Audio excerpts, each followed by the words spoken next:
BA पाठ द्वितीय के विद्यार्थियों का स्वागत।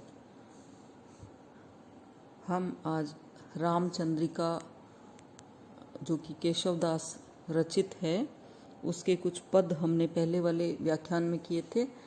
आज हम उसके आगे के व्याख्यान में उसके आगे के पदों की व्याख्या करेंगे।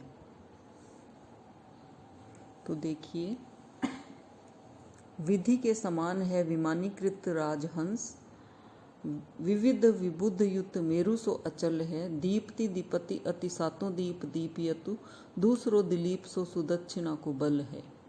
यहाँ राजा इस पद में वैतालिक जो है वो महाराज दशरथ की प्रशंसा कर रहे हैं, उनकी कीर्ति के बारे में बता रहे हैं कि वो ब्रह्मा जी के समान है। अब राजा दशरथ किस तरह से ब्रह्मा जी के समान है वो उनको अनेक उदाहरणों के द्वारा या उनकी तुलना करते हुए कहते हैं कि राजा दशरथ जो है ब्रह्मा जी के समान है। विधि यानी ब्रह्मा, जैसे विमानीकृत है ना, जिस प्रकार से ब्रह्मा जी हंस के ऊपर विराजमान होते हैं, विधि के समान है विमानीकृत राजहंस।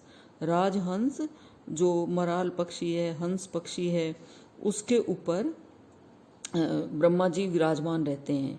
तो ब्रह्मा उसी प्रकार से राजा दशरथ जो है वो राजाओं के राजा है, अर्थात राजाओं के ऊपर उनका राज चलता है। वो अपने चारों तरफ के जो राजा हैं उनको अपने वश में किए हुए हैं या उनके मन के ऊपर राज करते हैं, यानी दशरथ के समान है।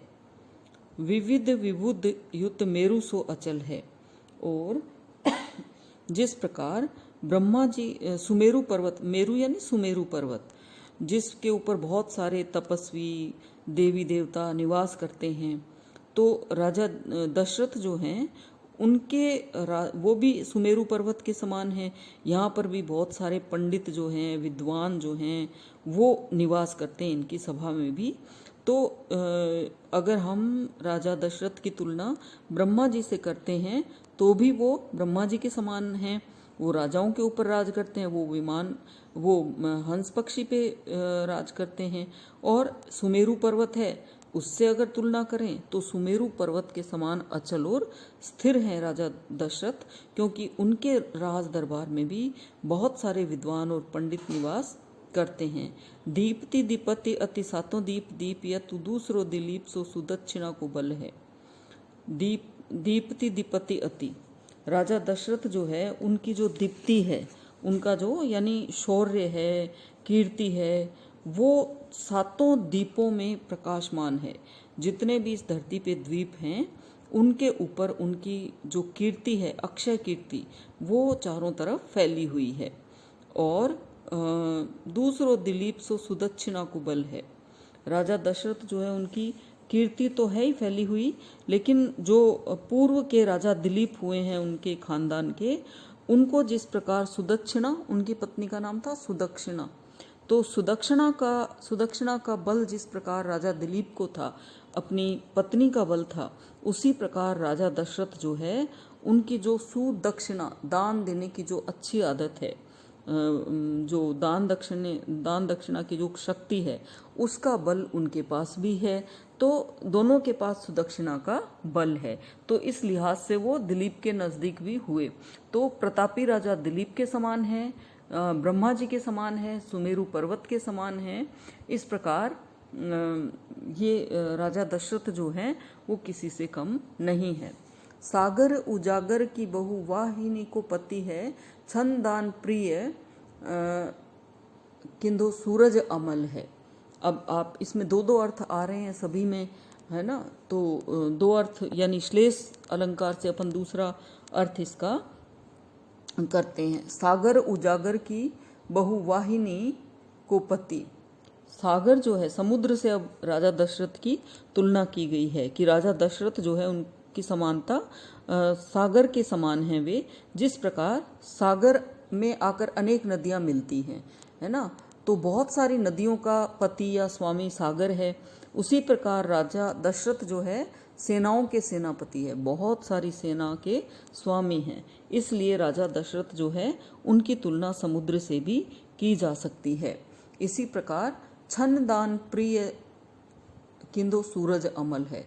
अब छन्न दान प्रिय जो है क्षण का मतलब समय भी होता है, दान प्रिय दान देने वाला भी होता है। उत्सव के अवसर पर जैसे दान देना जिसको प्रिय है दशरथ को, है ना। और सूर्य जो है किंतु सूरज अमल है सूर्य जो स्वच्छ होता है, उजागर होता है, उसके समान उनको बताते हुए कहते हैं कि जिस राजा दशरथ जो है सूर्य के समान पवित्र हैं, स्वच्छ हैं, निर्मल हैं, ज्योतिर्मान हैं। जिस प्रकार सूर्य जो है क्षण दान प्रिय यानी इसको अंधकार को नाश कर देते हैं और रोशनी प्रदान करते हैं, ज्योति प्रदान करते हैं, उसी प्रकार प्रति क्षण दान करते हुए सबके घर में खुशी की रोशनी फैला देते हैं, सुख का साम्राज्य फैला देते हैं। राजा दशरथ जो है सभी प्रकार से लोगों की सेवा करके समर्थ होकर के सुशोभित हो रहे हैं। किंतु सूरज अमल है, अमल यानी स्वच्छ। किंधो आया है ना यहाँ पे, तो यहाँ संदेह अलंकार होगा कि वो अपने पूर्वजों के जो जैसे राजा दिलीप हैं उनके अनुगामी हैं, वैसे ही वो सूर्य के समान भी स्वच्छ हैं। जिस प्रकार रात्रि क्षणदान प्रिय, दो अर्थ देखिए इसके कि प्रति जो रात्रि है उसको सूर्य क्या करता है, रात्रि के अंधकार का नाश करता है सूर्य और पूरे संसार में उजाला भरता है। वैसे ही राजा दशरथ जो है वो सभी को अपने दान के द्वारा प्रतिक्षण दान देकर, क्षण क्षण दान दे करके लोगों को सुख देते हैं। तो राजा दशरथ की अक्षय कीर्ति है, सूर्य के समान निर्मल और पवित्र है। सब विधि समर्थ राजे राजा दशरथ भागीरथ गामी गंगा कैसो जल है, कि सब विधि समर्थ, सभी विधियों से समर्थ राजे यानी शोभायमान है। राजा दशरथ जो है सब विधि से समर्थ है, यानी अपने पूर्वजों से तुलना करें तो उनमें भी वो समर्थ है। भागीरथ गामी, जो राजा भागीरथ थे उनके ये अनुसरण करने वाले हैं। राजा भागीरथ ने जिस प्रकार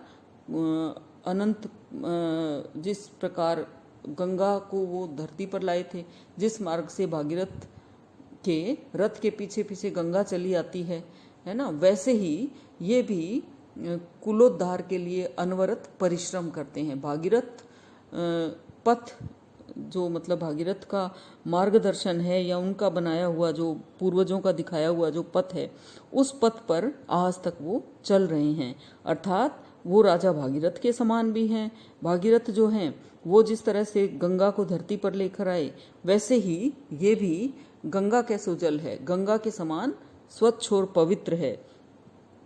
गंगा ने भागीरथ का अनुसरण किया, धरा पर आ गई, वैसे ही ये भी अपने पूर्वज का भागीरथ का अनुसरण करते हैं और गंगा के समान पवित्र हैं।